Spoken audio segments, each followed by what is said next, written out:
Hindi nakaligtas sa batas ang isang lalaki na pinaniniwalaang sangkot sa kasong karnaping matapos itong maaresto ng operatiba ng PNP Highway Patrol Group sa kinasang manhunt operation sa Bataraza, Palawan.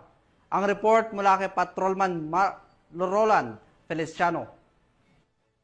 Ang isang lalaking suspect sa kasong karnaping sa ikinasang manhunt operation ng mga tauhan ng HPG Mimaropa sa pamumuno ng kanilang regional chief na si Police Colonel Christian B. De La Cruz at sa pangunguna ni Police Major Randy Esibal sa Purok Manggahan, Barangay Rio Tuba, Bataraza, Palawan nitong nakarang araw. Ang nasabing operasyon ay buwat sa isang impormasyong galing sa Barangay Information Network o BINA na ang nasabing suspect ay namataan sa lugar kung saan ito nahuli. Ito nga ang pahayag ni Police Major Randy Esibal sa nasabing operasyon. Nakatanggap po tayo ng impormasyon sa tulong ng ating BIN sa ating komunidad. Isang suspitsado na may warrant of arrest, agad-agad na nagtungo sa location ng ating subject. Nandoon yung suspect, so nagkasa kami ng operasyon na apprehend ng maayos yung suspect natin. Dinala natin sa police station upang sa ganoon magkaroon ng booking.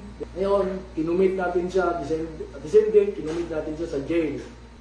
Isang paalala po sa Provincial Highway Patrol Team Palawan na kami ay patuloy sa aming serbisyong sinumpaan. Patuloy namin hanapin ang mga kriminal nang sa ganon kami ay lubos na makakatulong sa mga biktima. Sa bisa ng warrant of arrest na nilagdaan ni Honorable Chito Rada Mendoza, presiding judge ng RTC Branch 165 sa Brooks Point, Palawan na walang nirekomendang piyansa. Binasahan nga ang suspect ng kanyang karapatan sa salitang kanyang nauunawaan at ngayon ay nasa kustudiya ng HPG Palawan habang inaantay ang pagharap nito sa korte. Patunay lamang ito na hindi tumitigil ang pambansang pulisya na huliin ang mga taong may pananagutan sa batas at mapanatili ang kapayapaan at kaligtasan ng ating mga kababayan. Kami ang Highway Patrol Group, ang kakampi nyo sa kalsada na patuloy na magbibigay ng serbisyong HPG dahil dito sa ating bagong Pilipinas, ang gusto ng pulis, ligtas ka.